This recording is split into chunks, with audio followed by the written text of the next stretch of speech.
What I'm about to say may challenge everything you believe about your struggles, your failures, and the battles taking place inside your own mind. Most people spend their lives chasing the next achievement, the next opportunity, the next victory, believing that peace, confidence, and happiness are waiting somewhere on the other side. But the ancient Stoics understood a truth that few people ever fully grasp. The greatest prison is not built from stone or steel. It is built from unexamined thoughts, unchecked emotions, and fears allowed to grow in silence. The moment you understand this, you begin to see that many of the forces shaping your life were never outside of you to begin with. Life will disappoint you. Plans will fail. People will leave. Circumstances will change without warning. None of that is new. The real question is whether those events shape your character or weaken your spirit. Because while you cannot control what happens to you, you can control what those experiences become. And that distinction changes everything. There is a kind of strength that cannot be taken away by rejection, failure, uncertainty, or loss. It does not come from favorable circumstances. It does not come from luck. It comes from mastering the one thing that has always belonged to you, your own mind. And once that mastery begins, even in the smallest measure, the world itself starts to look different. Not because life becomes easier, but because you are no longer seeing it through the same eyes. The moment responsibility replaces helplessness, the conversation inside the mind begins to change. Instead of asking why something happened, attention shifts toward deciding what should happen next. Instead of searching endlessly for reasons to feel defeated, energy moves toward finding useful action. Progress becomes possible again because attention returns to the present moment, where influence actually exists. This is where many people experience a profound shift. They stop waiting for circumstances to improve before improving themselves. They stop treating every setback as evidence that life is against them. They begin to understand that while they cannot always choose what happens, they can always choose the quality of their response. That realization does not remove difficulty, but it transforms the relationship with difficulty. It replaces helplessness with agency. It replaces resentment with responsibility. And it restores a sense of power that was there all along. Life rarely unfolds according to perfect plans. There will always be delays, disappointments, misunderstandings, and unexpected turns. That reality does not change. What changes is the relationship with those experiences. The more deeply this understanding takes root, the less dependent peace becomes on favorable conditions. Stability begins to come from within rather than from external circumstances, and that may be one of the most important realizations a person can reach.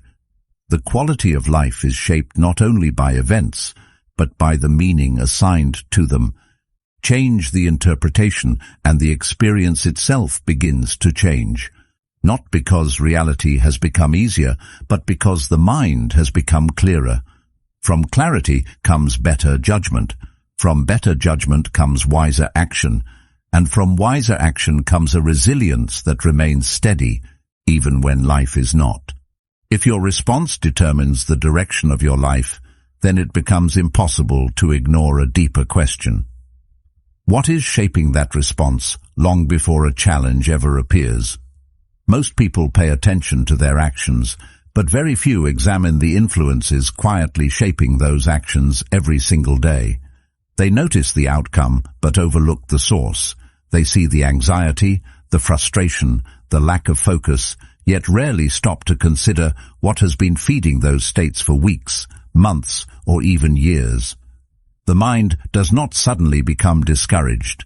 It is conditioned. It absorbs patterns. It reflects what it consumes.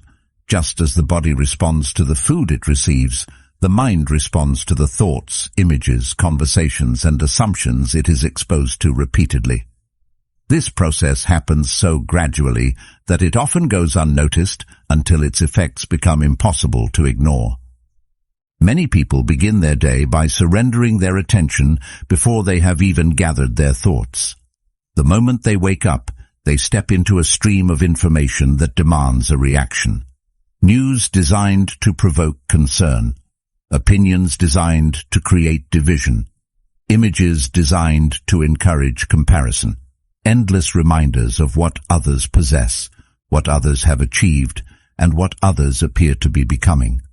Then, as the day progresses, they wonder why their minds feel restless. They wonder why concentration feels difficult. They wonder why contentment seems distant. Yet the answer is often hidden in plain sight. Attention is not a passive resource. It is one of the most valuable forms of energy a person possesses. Marcus Aurelius understood this centuries ago when he wrote, "The soul becomes dyed with the color of its thoughts." Whatever repeatedly captures your attention begins to shape perception, and perception eventually shapes reality. The ancient Stoics understood this long before modern psychology gave it a name. They recognized that the quality of a person's inner life is directly connected to what that person allows into their mind. They knew that external influences cannot always be avoided, but they can be examined. A careless thought does not become dangerous because it appears. It becomes dangerous when it is accepted without question. Fear works in a similar way. It often enters quietly. It presents itself as preparation, caution, or realism. Yet when left unchecked, it grows beyond its original purpose and begins influencing decisions that have nothing to do with genuine danger. The mind starts rehearsing failure before any attempt has been made. It starts creating obstacles before opportunities have been explored. It begins defending itself against futures that do not exist. This habit is more common than most people realize. A person receives an opportunity and immediately thinks about everything that could go wrong. A goal appears, and attention moves toward the possibility of failure rather than the possibility of growth. A challenge emerges, and the mind begins constructing reasons why success may be difficult. None of this happens because people enjoy suffering. It happens because the mind naturally moves toward what it has practiced. If it has practiced worry, it becomes skilled at finding reasons to worry. If it has practiced doubt, it becomes efficient at producing doubt. The mind becomes familiar with the patterns it repeats most often, regardless of whether those patterns serve it well. If these ideas resonate with you, consider subscribing, not as a gesture of support, but as a commitment to returning to these principles. In a world that constantly pulls attention outward, it can be a reminder to keep turning inward, to examine your thoughts more carefully, strengthen your judgment, and develop the kind of mind that remains steady when circumstances are not. Some lessons are worth revisiting. Some ideas reveal more of their value each time you encounter them. This is why discipline begins long before difficult moments arrive. It begins in ordinary moments that seem insignificant. It begins with what is read, what is listened to, what is entertained, and what is allowed to occupy mental space throughout the day. Most people wait until they feel overwhelmed before they become concerned about the condition of their minds. By then, the influence has already taken root. A garden is not transformed in a single day. Neither is a mind. Both are shaped gradually through consistent attention. As Epictetus observed, "First say to yourself what you would be, and then do what you have to do." Every thought entertained repeatedly becomes easier to revisit. Every belief rehearsed gains strength. Every perspective reinforced becomes more familiar. Over time, these small influences accumulate into something powerful enough to shape not only behavior, but identity itself. This realization can feel uncomfortable because it removes the illusion that mental states are entirely accidental. It suggests that many of the struggles people experience internally are connected to habits they rarely notice. Yet there is also something deeply liberating about this understanding. If the mind can be shaped unconsciously, it can also be shaped deliberately. The same process that allows fear to grow can be used to strengthen clarity. The same repetition that reinforces doubt can reinforce confidence grounded in action. The same attention that feeds distraction can be redirected toward purpose. None of this requires perfection. It requires awareness. There will always be negative thoughts. There will always be uncertainty. No human being reaches a point where every thought is constructive and every emotion is calm. The goal is not to eliminate difficulty from the mind. The goal is to become more selective about what receives attention.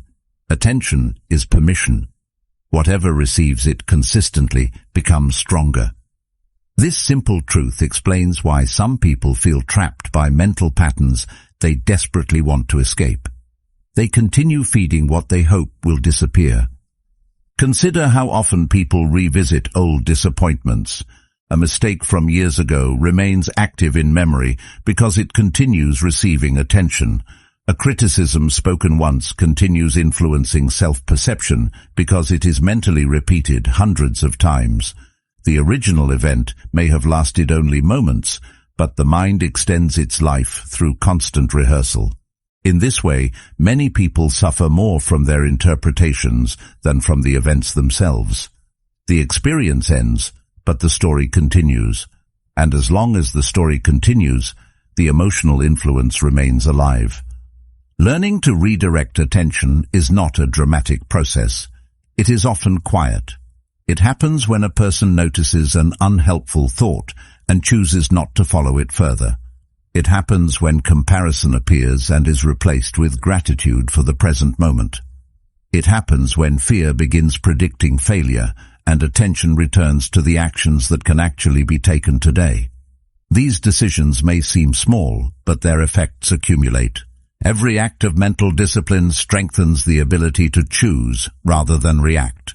Over time, something remarkable begins to happen. The mind becomes less vulnerable to every passing influence. External noise loses some of its power. Fear still appears, but it no longer dominates. Comparison still exists, but it no longer defines worth. Distraction remains available, yet it becomes easier to return focus to what matters. This change does not occur because life becomes easier. It occurs because attention becomes intentional.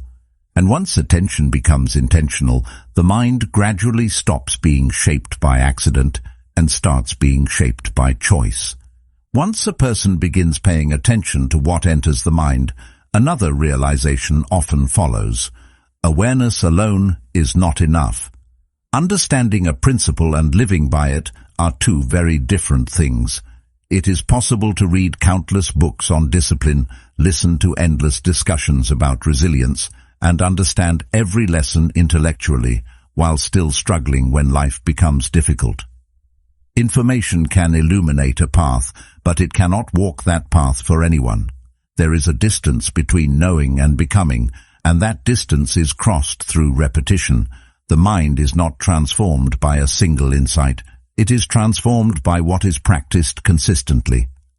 This truth can feel frustrating because people naturally prefer breakthroughs over routines. They hope for a moment of clarity that changes everything at once. Yet lasting change rarely arrives in dramatic fashion. More often, it appears quietly through actions repeated so many times that they gradually reshape character itself. Consider how any meaningful skill is developed. No one becomes physically strong by learning how exercise works. No one becomes a musician simply by studying notes on a page. The knowledge may provide direction, but the transformation occurs through repeated effort. The same principle applies internally. Mental strength is not built through agreement with wise ideas. It is built through applying those ideas when they are inconvenient. Anyone can remain calm when circumstances are favorable. The real test comes when expectations collapse, when frustration appears, when uncertainty demands a response. In those moments, knowledge reveals its limitations. What remains is practice. What remains is the collection of habits formed long before the challenge arrived. This is one reason the Stoics placed such importance on daily discipline. They understood that difficult moments do not create character from nothing. They reveal what has already been cultivated. When pressure appears, people often fall back on their strongest habits rather than their highest intentions. A person may intend to remain patient, but impatience takes over if impatience has been practiced repeatedly. A person may intend to remain courageous, but fear gains control if fear has always been obeyed. This is not a failure of intelligence, it is a consequence of conditioning. The mind follows familiar pathways. It returns to what it knows best. That is why seemingly small choices matter more than they appear. This process often feels unimpressive in the beginning. There is rarely immediate evidence that anything significant is happening. A person chooses discipline over comfort today and wakes up tomorrow feeling largely the same. They resist a negative impulse and see no dramatic transformation. They remain committed to a principle despite uncertainty and receive no instant reward. Because progress is gradual, many people abandon the process before its effects become visible. They mistake slow growth for the absence of growth. Seneca captured this idea when he wrote, "No man becomes good by chance." The qualities that define a strong character are not built in a moment of inspiration. They are built through repetition, through small decisions made consistently, often without recognition or immediate results. Yet some of the most powerful changes occur beneath the surface long before they can be measured externally. Think about how confidence is commonly misunderstood. Many assume confidence appears first and action follows. In reality, the opposite is often true. Action comes first. Confidence develops afterward. The people who appear confident are rarely people who waited until fear disappeared. More often, they acted while uncertainty was still present. They moved forward despite doubt. They kept promises to themselves repeatedly. Over time, those experiences accumulated into trust. Confidence is not merely belief in success. It is trust in one's ability to respond regardless of the outcome. That trust cannot be borrowed. It must be earned through experience. This explains why courage is not the absence of fear.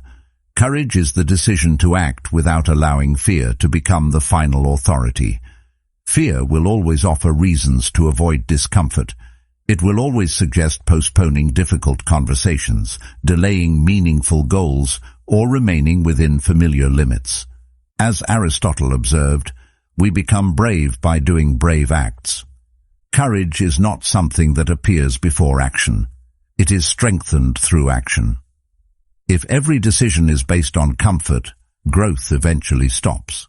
The mind begins associating discomfort with danger rather than development. As a result, opportunities are missed not because they were impossible, but because they felt uncomfortable. There is something liberating about accepting this reality. It removes the pressure to transform overnight. It shifts attention away from dramatic results and back toward daily effort. Progress becomes less about achieving perfection and more about strengthening consistency. The focus changes from proving something to others toward becoming reliable in one's own eyes. This is where genuine self-respect begins to emerge. Not from external recognition, but from repeatedly acting in alignment with what is known to be right. Over time, these repeated decisions create a foundation that cannot be easily shaken. Challenges still arise. Difficult emotions still appear. Uncertainty remains part of life. Yet something has changed beneath the surface. The mind no longer depends entirely on feelings for direction. It has learned to rely on principles. Feelings fluctuate. They change from moment to moment. Principles endure. They provide stability when emotions become unpredictable. They offer guidance when clarity seems distant. This shift may be one of the most important developments a person can experience. The moment principles become stronger than impulses, excuses begin to lose their influence. Comfort no longer dictates every decision. Fear no longer controls every action. The mind becomes less reactive and more deliberate. And while this transformation is rarely dramatic, its effects reach into every area of life.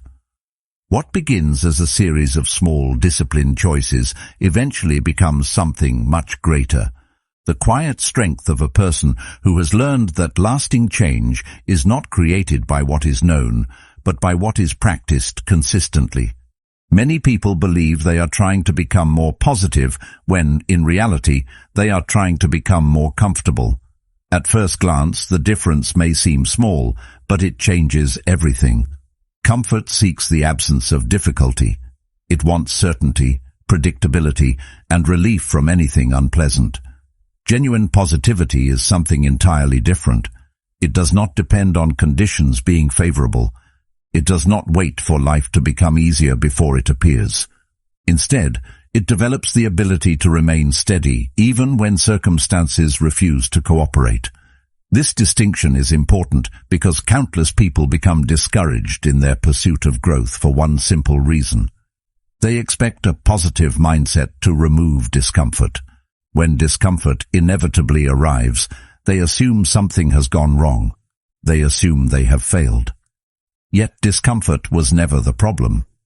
The expectation that life should be free from discomfort is what creates the deeper struggle. This misunderstanding appears everywhere. A person begins working toward a meaningful goal and encounters resistance. Progress slows, doubt emerges, unexpected obstacles appear. Almost immediately, frustration follows. The difficulty itself is challenging enough, but another layer quickly forms on top of it. The person starts questioning whether they should feel this way at all. They assume that if they were truly confident, the process would feel easier. If they were genuinely motivated, they would not experience hesitation. If they possessed the right mindset, they would not struggle. As a result, they end up fighting two battles at once. The original challenge remains, and now they are also fighting their own emotional response to it. What began as a practical obstacle becomes a psychological burden. The Stoics approach this very differently. They did not expect life to be free from setbacks, uncertainty, or pain. In fact, they considered these experiences inevitable. Their focus was not on eliminating difficulty, but on developing the ability to meet difficulty without losing themselves in the process. This perspective creates a profound shift. When hardship is expected as a natural part of life rather than treated as an exception, it loses some of its power to surprise and overwhelm. The challenge remains real, but it no longer carries the added weight of disbelief. The mind stops asking why difficulty exists and begins concentrating on how to respond to it wisely. There is a certain freedom in accepting that life will not always align with personal preferences. Much of human frustration comes from arguing with reality. People create internal resistance against situations that have already occurred. They replay events they cannot change. They wish circumstances were different. They demand certainty from an uncertain world. Yet reality remains indifferent to those demands. The more energy spent resisting what already exists, the less energy remains available for meaningful action. Acceptance is often misunderstood as surrender, but they are not the same thing. Surrender gives up responsibility. Acceptance acknowledges reality, so responsibility can begin. Pain plays an important role in this process. Most people spend a great deal of their lives trying to avoid it. That reaction is understandable. Pain is uncomfortable. It disrupts routines and challenges assumptions. Yet pain itself is not always destructive. Often, it contains valuable information. It reveals attachments, exposes weaknesses, and highlights areas that require growth. The problem arises when pain is interpreted as evidence that something is fundamentally wrong. A difficult emotion appears, and panic follows. A setback occurs, and hopelessness emerges. The experience becomes larger than it needs to be because the interpretation magnifies its impact.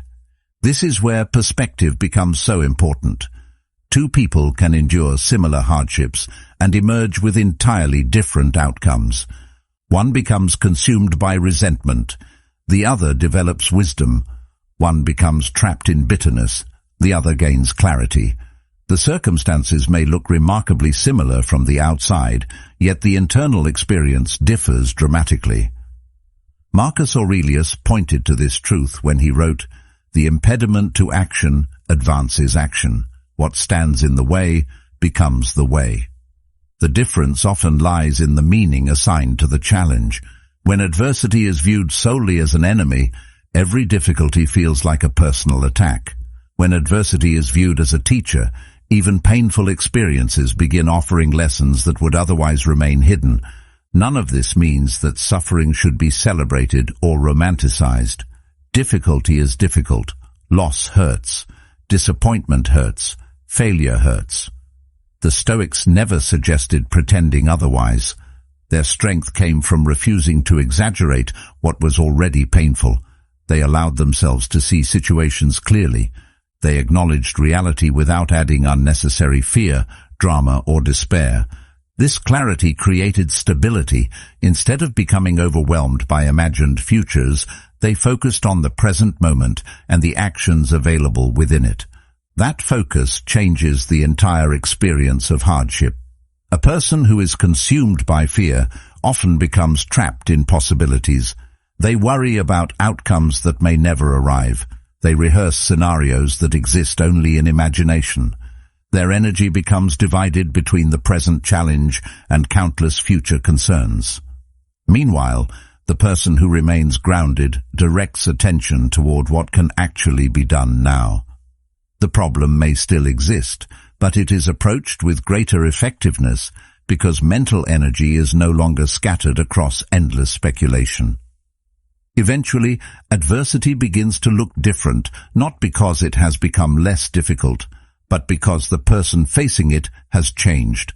The storm still arrives, uncertainty still appears, disappointment still finds its way into life, yet something within remains steady.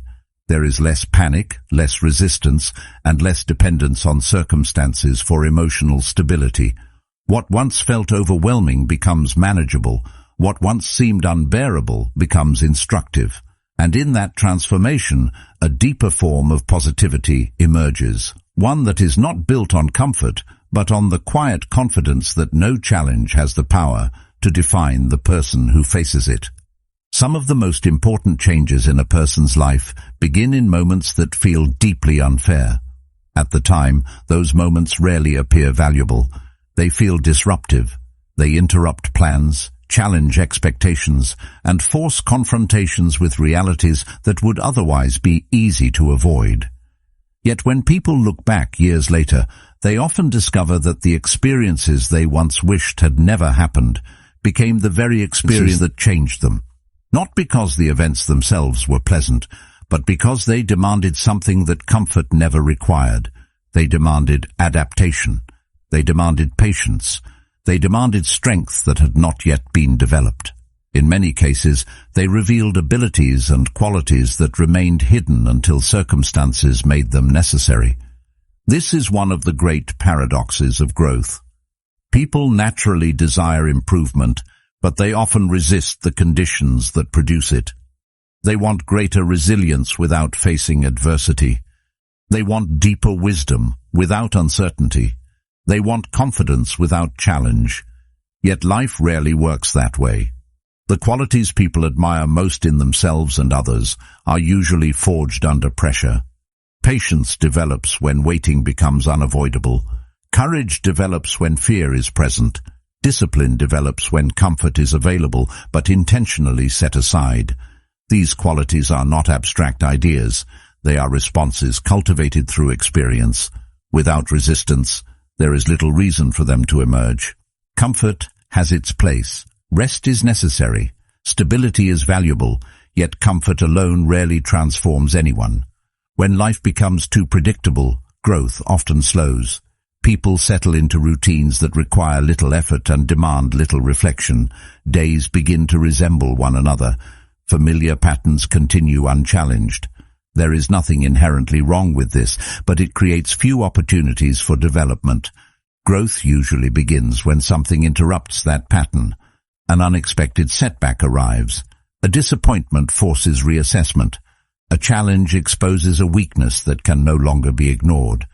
What initially appears to be a disruption often becomes an invitation to evolve.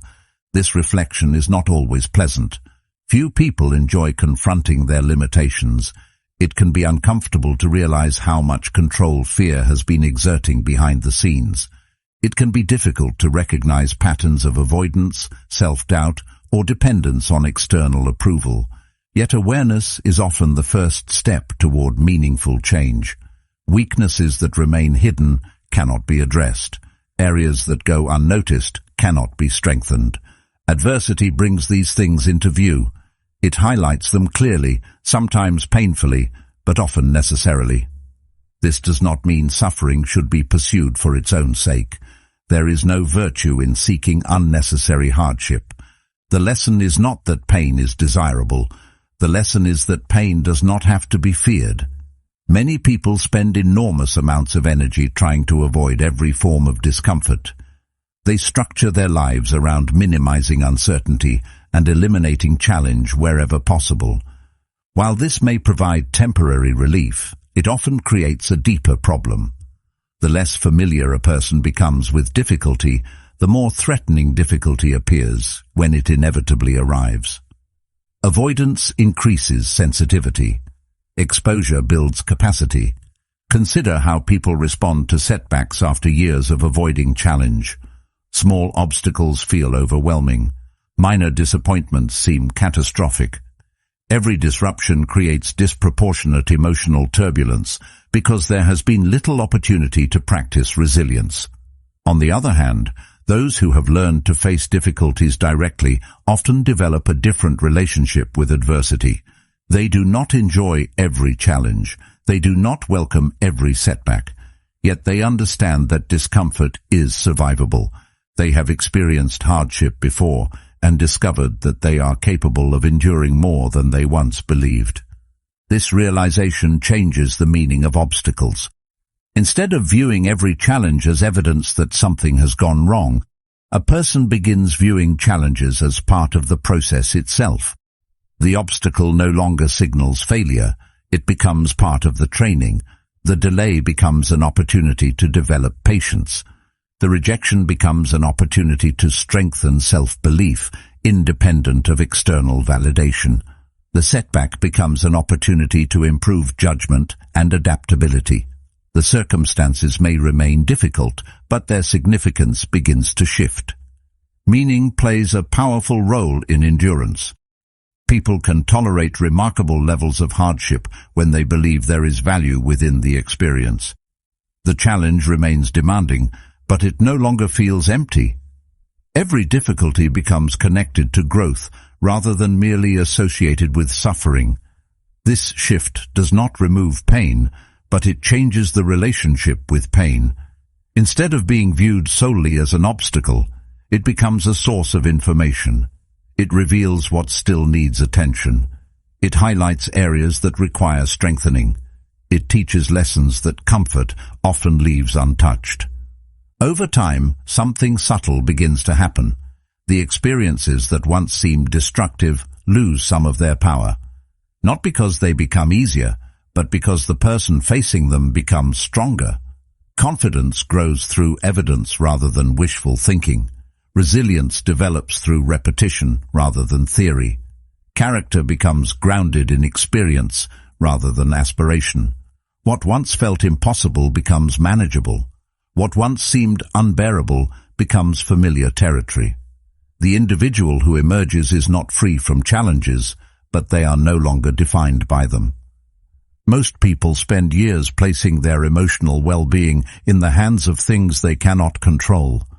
They attach their peace to outcomes, approval, recognition, and events that remain uncertain by nature.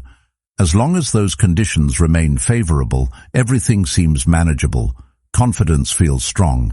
Optimism feels natural. But when those conditions change, the emotional foundation built upon them begins to shake. This creates a cycle of dependence that often goes unnoticed. A good day produces confidence. A difficult day produces doubt. External events become responsible for internal states. Life begins to feel unpredictable because emotional stability depends on factors that are constantly changing. The problem is not that circumstances matter. Of course they matter. Difficult situations create real challenges. Disappointments create genuine pain. Losses affect people deeply. The issue is that many people unknowingly grant those circumstances authority over parts of themselves that should remain independent. They allow temporary events to determine their sense of worth, their direction, and their peace of mind. As a result, they spend enormous amounts of energy trying to manage outcomes they cannot fully control. They attempt to guarantee success, eliminate uncertainty, and prevent discomfort. Yet no amount of effort can remove unpredictability from life. The future remains uncertain, regardless of how much a person worries about it. This is where a profound realization begins to take shape. The strongest individuals are not necessarily those who experience fewer difficulties. They are often the ones who have learned where to direct their energy.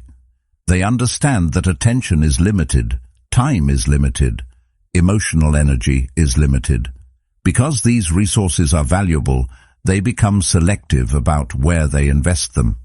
Instead of exhausting themselves fighting reality, they focus on their response to reality.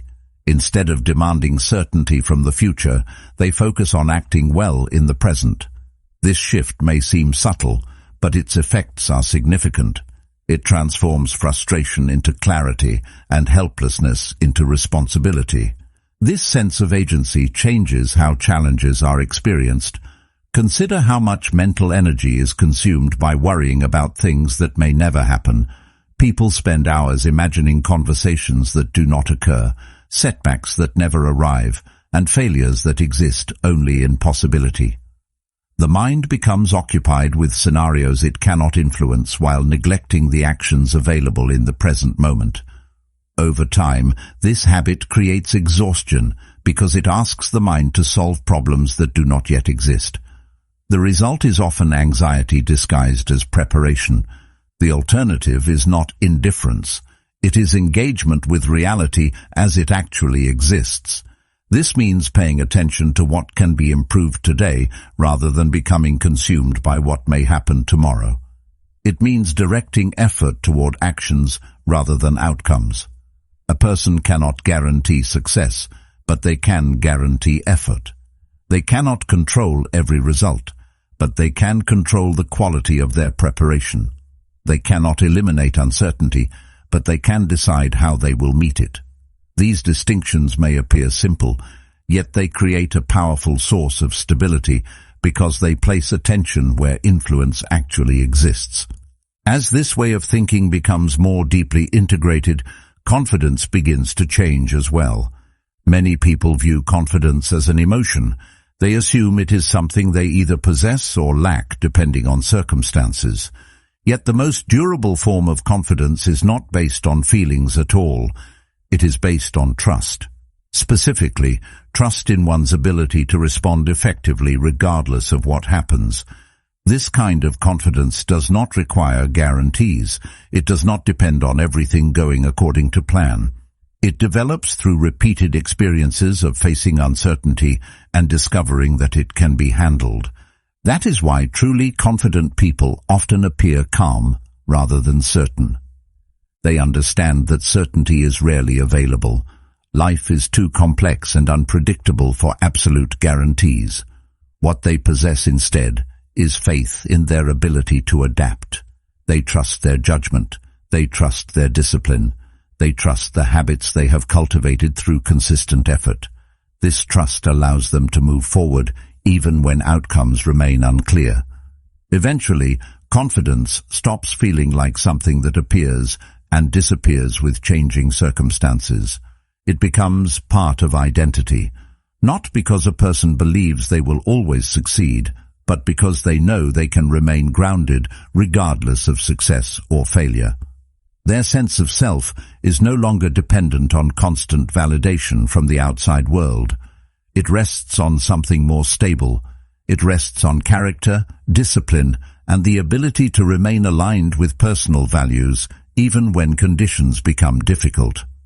As important as discipline is, and as valuable as self-control becomes, there is another element that quietly determines whether those qualities endure over time. A person can develop better habits. They can learn to manage their emotions more effectively. They can become more resilient in the face of setbacks. Yet without a clear sense of direction, even the strongest efforts eventually begin to lose momentum. Human beings are not designed merely to endure. They need something worth enduring for. They need a reason that extends beyond temporary comfort and immediate gratification. Without that reason, challenges begin to feel heavier than they actually are. Minor setbacks become major obstacles. Delays become discouraging. The mind starts questioning whether the effort is worthwhile because there is no larger destination giving meaning to the journey. This is why direction matters so much. It provides context. The same difficulty can feel unbearable in one situation and completely manageable in another, depending on the purpose attached to it. Consider how willingly people accept hardship when they believe it serves something important. Long hours become tolerable when they support a meaningful goal. Sacrifice becomes easier when it contributes to a valued outcome. Even discomfort changes its character when it is connected to something larger than itself. The challenge may remain exactly the same, but the way it is experienced becomes different because it now belongs to a larger story. Many people struggle not because they lack ability, but because they lack clarity. They move from one distraction to another, reacting to circumstances rather than moving toward a deliberate aim. Their attention becomes fragmented. Their energy becomes scattered. Every new obstacle appears significant because there is no larger framework helping them interpret it. Without direction, the mind becomes vulnerable to whatever happens in the moment. A difficult day feels like failure. A setback feels like defeat.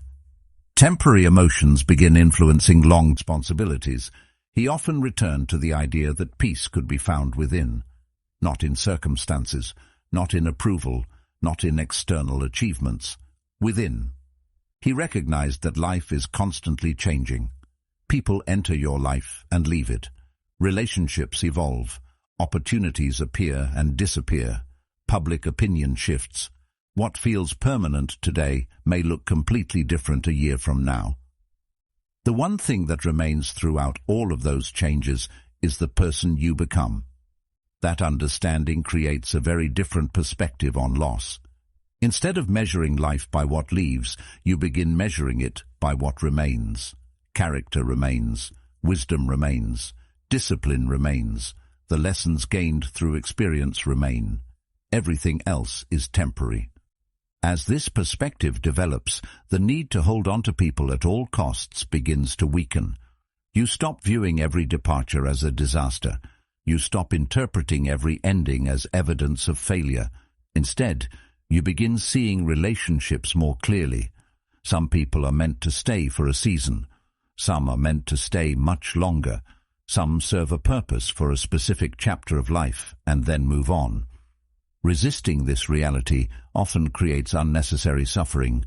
Accepting it creates peace. Acceptance does not mean becoming detached from everyone. It means understanding that your well-being cannot depend entirely on circumstances that are constantly changing. It means learning how to appreciate people without making them responsible for your happiness. This is where many people discover a deeper form of confidence. Not the confidence that comes from attention or praise, but the confidence that comes from self-sufficiency. There is something powerful about knowing that your sense of worth remains intact, regardless of who stays or leaves. It changes the way you move through life. You become less reactive, less anxious, less desperate for reassurance. Relationships stop feeling like necessities and start feeling like choices. You no longer approach people from a place of lack. You approach them from a place of abundance. The difference may not always be visible on the surface, but it changes everything beneath it. This is also why walking away often affects people more than they expect. Many assume that loyalty guarantees unlimited access. They assume that someone who has always been available will continue being available no matter how they are treated. Over time, they stop questioning that assumption because it becomes part of their reality. The effort remains consistent. The patience remains consistent. The availability remains consistent. Eventually, they begin treating those things as permanent features rather than valuable gifts. Then something changes. The person they assumed would always remain begins choosing themselves instead, not through anger, not through conflict, simply through quiet action. They stop participating in situations that no longer align with their values. That shift often surprises people because it challenges expectations that had gone unquestioned for a very long time. The surprise does not come from hostility. It comes from contrast. Someone who was once always available is no longer available. Someone who once tolerated everything no longer tolerates it. Someone who once prioritized everyone else's comfort begins prioritizing their own well-being. This creates a reality that others must adjust to. In many cases, they never believed such a change was possible. They assumed familiarity would continue indefinitely. They assumed effort would continue regardless of how little appreciation was shown. When those assumptions collapse, they are forced to confront something they had previously ignored. What they confront is not punishment. It is reality. The reality that no person is obligated to remain where they are not valued. The reality that loyalty does not require self-sacrifice. The reality that patience has limits. Most importantly, it reveals that self-respect eventually changes behavior. A person who truly values themselves cannot endlessly accept situations that diminish their peace. At some point, action becomes necessary. Not because they wish to hurt anyone, but because growth demands it. The most powerful part is that none of this requires dramatic announcements, no lengthy explanations, no attempts to prove a point. The message is communicated through behavior alone. Choosing yourself becomes the statement. Continuing forward becomes the statement. Building a meaningful life regardless of who understands becomes the statement. And in that quiet decision, something remarkable happens. The person who once feared being alone discovers they were never truly alone at all. They were simply waiting to become someone whose own presence was enough. In the end, the greatest victory is not making someone regret losing you. The greatest victory is becoming someone who no longer needs that regret to move forward. Real strength is quiet. Real confidence is steady. And real freedom begins the moment your peace stops depending on what others choose to do. Keep choosing growth. Keep choosing self-respect. Keep choosing the path that leads back to yourself. Thank you for being a part of Stoic Journal. If this message resonated with you, stay with that momentum and watch one of the videos on your screen right now. It may be the next step in your journey toward greater clarity, discipline, and inner strength. Until next time, take care and keep moving forward.